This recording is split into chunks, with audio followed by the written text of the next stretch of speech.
پہلی بات یہ کی کہ بھئی آپ بچیاں کہ جن کو گھروں میں ہونا چاہیے تھا، اسکول جانا چاہیے تھا، کالج جانا چاہیے تھا، اپنے کیریئر میں جو ہوتا ہے گھرداری والا سارا وہ سسٹم، اس کو چھوڑ کر یہ کرنے پر کیوں مجبور ہیں؟ تو اسپیشلی انہوں نے ہمارے اوپر رحم کیا، مہربانی کی ہمارے ساتھ کہ یہ تشریف لائیں تربت پریس کلب میں، جہاں پر کہ ہمارے ہم نے ساری چیزیں بات کی. گفتگو لیکن ہوئی. نصر صاحب جو سب سے بڑے افسوسناک پہلو ہے کہ اتنا کچھ وہاں پر تیزی سے تبدیل ہو رہا ہے، اتنے تیزی سے حالات تبدیل ہو رہے ہیں کہ اس کا ایک تو سب سے پہلے آپ کو پتا ہے کہ سب سے زیادہ لوگوں کو پاکستان کی اسٹیبلشمنٹ سے تو خیر ان کو شکایت تھی، میڈیا سے بھی تھی، اور وہ کہہ رہے تھے کہ چھوٹے چھوٹے واقعات لاہور میں، کراچی میں، پشاور میں اور باقی ملک میں آتے ہیں، 6 دن ڈی ایس این جی وہاں لگی رہتی ہے اور پھر ان کے مسائل ہائی لائٹ ہوتے ہیں، وہ ایونٹ ہائی لائٹ. وہ کہتے ہیں کہ یہاں پر اتنا ہے، آج تک نہ کوئی ٹکر چلتا ہے، ٹکر چلتا بھی ہے 3-4 گھنٹے کے بعد وہ ختم ہو جاتا ہے، کوئی پراپر خبر نہیں آتی ان لوگوں کے مسائل، ان لوگوں کے جذبات، یہ گلہ اور بھی یہ کر جذبات ہیں رہی ان تھیں کے. کہ آپ جو میڈیا والے لوگ ہیں، آپ نے سوات کی بچی کے کوڑے کا جو واقعہ تھا اس کو 4-5 روز تک آپ لوگ ڈسکس کرتے رہے. سپریم کورٹ کے چیف جسٹس صاحب نے بھی سو موٹو ایکشن لیا. وہ کہتی ہیں کہ ہم بھی تو سڑکوں پر ہیں، ہم بھی یہاں کھڑی ہوئی ہیں، ہمارے بھائی، ہمارے باپ لاپتہ ہیں، ہمیں بتایا جائے وہ کہاں ہیں. لیکن آپ نہ میڈیا ہمارا کاز بتاتا ہے، اسی لیے ہم خاص طور پر ان کے پاس گئے. میں نے کہا کہ تربت کے پروگرام میں زیادہ بہتر ہے ہم سب سے پہلے آغاز ہی ان بچیوں کے خیالات سے کریں، شفاف کے باقی لوگوں کے ساتھ ساری بھی ہوتے. چیزیں. اور یہ سارے مسئلے کو کس نے سب سے زیادہ ٹریگر کیا ہے؟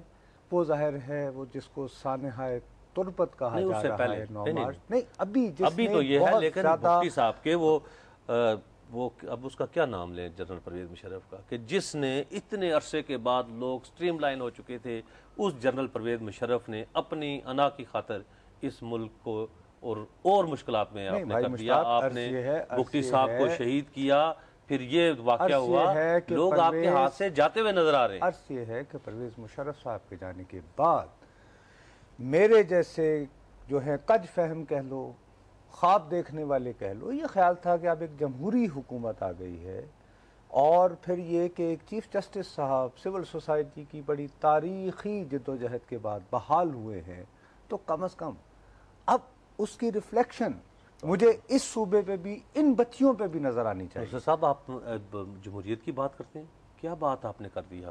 آپ کو نظر آیا ہم کم از کم 1000 1500 2000 لوگوں کے سے ملے اور پھر ہم چلتے ہوئے راستوں میں دائیں بائیں بات کی؟ کیا 18 فروری کے کوئی نام لیتا ہے کہ اس ملک میں آصف علی زرداری سے کوئی انصاف چاہیے، یا کوئی ایگزسٹ کرتا ہے تربت اور گوادر میں وزیر اعظم سید یوسف رضا گیلانی؟ کیا کسی نے ان کا نام لیا؟ حتیٰ کہ وزیر اعلیٰ کے بارے میں، وزیر اعلیٰ کے بارے میں ان کو کہا، اپنے وزیر اعلیٰ ہیں، ان کے بارے میں وہ کیا کہہ رہی تھی، ہم نے کہا اتنے اور اچھے وہاں وزیر اعلیٰ پہ نعرے سب سے زیادہ کار لگ رہے تھے کہ جو پارلیمنٹ کا یار ہے، نہیں جو پنجابی پارلیمنٹ، یعنی پارلیمنٹ کو اوورال پاکستان کی پارلیمنٹ نہیں سمجھا جا رہا ہے، پنجابی پارلیمنٹ کہا جا رہا ہے. اس کے علاوہ بھی جو نعرے اور دیکھیں ہم نے وہاں پر کہا، لیکن ایک دوسری بات کہ وہاں پر لوگوں کو وفاق سے تو جو شکوہ ہے وہ یہ سمجھتے ہیں، لوگوں کو یہ سمجھانے کی بات ہے کہ وہ سمجھتے ہیں کہ پنجاب کی اسٹیبلشمنٹ پاکستان کے وسائل کو لے کر بلوچستان پر قبضہ کر رہی ہے. یہ ایک پرسپشن ہے. جی السلام علیکم. جی وعلیکم السلام سر، میں ابو بکر بول رہا ہوں کوئٹہ سے. سر جی ابو بکر صاحب. سر میں بولان میڈیکل کالج کا سر اسٹوڈنٹ ہوں. جی سب سے پہلے تو میں آپ لوگوں کو خراج تحسین پیش کرتا ہوں کہ آپ لوگ تربت میں گئے اور پورے صورتحال کو کیمرہ کی نظر میں آپ لوگوں نے رکھا اور اب اس کو پیش کر رہے ہیں. میں آپ کو یہ کہنا چاہتا ہوں کہ ہمارا بولان میڈیکل کالج پچھلے 2 ہفتے سے بند ہے، اور اس کا وجہ کوئی دوسرا نہیں ہے، وہی زیادتی جو بلوچستان کے ساتھ ہو رہی ہے، وہی زیادتی بولان میڈیکل کالج کے ساتھ بھی ہو رہی ہے. ہمارے اساتذہ کو پورے الاؤنس جو ملتا ہے 1000 ملتا ہے، اور پاکستان کے جتنے بھی باقی میڈیکل کالج ہیں وہاں پہ 57,000 الاؤنس ملتا ہے. اور بلوچستان کو اس لیے ملتا ہے، بولان میڈیکل کالج کے اس لیے ملتا ہے کہ اس کا تعلق بلوچستان سے ہے، اور پچھلے 14 دنوں سے ہمارا کالج بند ہے، میڈیکل کالج. ہم لوگ سیکٹری صاحب کے پاس گئے، ہم لوگ فائنانس صاحب کے پاس گئے، ہم لوگ چیف سیکرٹری کے پاس گئے. بھائی اتنا بڑا میڈیکل کالج ہے اور ایک ہی میڈیکل کالج ہے پورے اس کا، یہ ہمارے بلوچستان کا، پھر بھی آپ اس چیز کو سیریس نہیں لیتے. تو ہم آپ سے گزارش کرتے ہیں کہ برائے مہربانی آپ کچھ تو کریں. پاکستان نے تو حد کر دی ہم پہ ظلم کرتے. ہمارے اوپر پڑھائی بند کر رہے ہیں ہم لوگ. انشاءاللہ جی آپ کی پڑھائی بند نہیں ہوگی ابو بکر صاحب, ہم کوئٹہ میں بھی آئیں گے, ہم وہاں سے بھی آپ کا مسئلہ بھی ہائی لائٹ ہوا ہے. ہم وزیر اعلیٰ بلوچستان سے ہم پاکستان کی جو وفاقی وزارت تعلیم ہے, جو یونیورسٹی گرانٹس کمیشن جو آپ کے HEC ہے, ان سے سب سے میڈیکل یونیورسٹی سے جو ان کو گرانٹس دیتی ہیں, ان سے کہتے ہیں کہ بلوچستان کے لوگوں کو اتنا ہی حق دیں جتنا پاکستان کے یا پنجاب کے یا سندھ کے یا کراچی کے پروفیسروں کو ہے, ان کے لوگوں کو ہے, تبھی جا کر لوگ جو ہے مطمئن ہوں گے.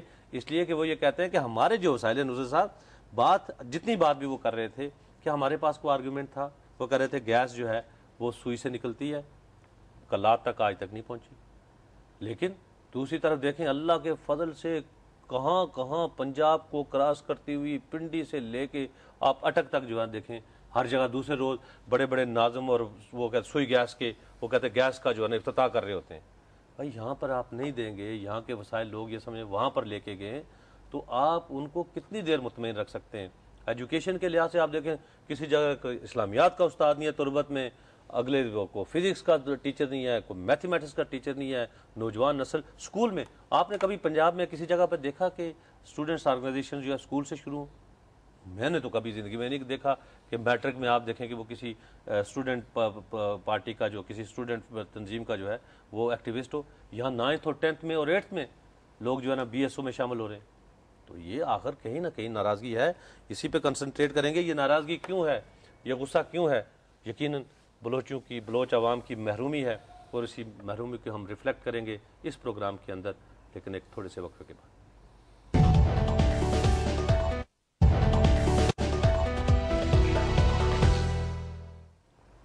بولتا پاکستان میں ایک مرتبہ پھر آپ کا خیر مقدم.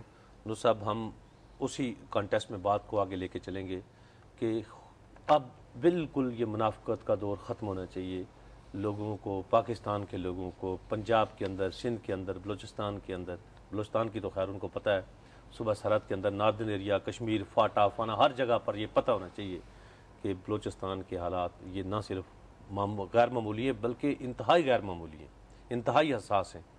اور اس کا اتنا بڑا کوئی انسینٹیو انیشیٹو لینا چاہیے کہ جس پر جا کر آپ لوگوں کو وہاں پر اپنے ساتھ ملا سکیں, ان کے دل جیت سکیں. لیکن اتنا جلدی غصہ پھر بھی ٹھنڈا نہیں ہوگا, آہستہ آہستہ جا کے ٹھنڈا ہوگا. لیکن حالات میں تو باخدا کے کام کے اور روتا ہوا وہاں سے آیا ہوں. بہرحال مجھے جو نہیں پتا ان کہ کی کیا شکایات بہت سالوں سے اکٹھی ہو رہی تھی وہ ہو رہی تھیں.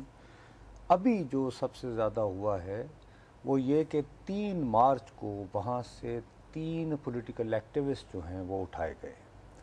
وہاں کے لوگ تربت شہر کے عین وسط میں واقعہ ایک وکیل کے دفتر سے انہیں اٹھایا گیا. کچکول علی ایڈوکیٹ جو کہ اپوزیشن لیڈر تھے اس سے پہلے کی جو اسمبلی 2002 اپوزیشن لیڈر رہے ہیں, ان کے دفتر سے انہیں اٹھایا گیا ہے.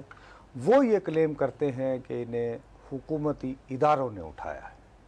اچھا, اب اس کا ہونا تو یہ چاہیے تھا, یہ بالکل درست ہوگا, ہو سکتا ہے نہ اٹھایا ہو ایک مثال کے طور پر. لیکن سیاست کا بنیادی اصول یہ ہے کہ پرسیپشن, لوگ جو سوچتے ہیں وہ حقیقت سے بھی زیادہ طاقتور بات ہوتی ہے, اسی سے لوگ. اب یہ جاننے کے لیے کہ یہ واقعہ کیا ہوا, کس طرح ہوا, ہم گئے وہاں پہ جس جہاں سے یہ لوگ اٹھائے گئے تھے, کچکول علی صاحب کے ایڈوکیٹ کے دفتر میں گئے. وہاں پر ہم نے عینی شاہدین سے بات کی. وہاں پر جا کر ہم نے عینی شاہدین سے بات کی.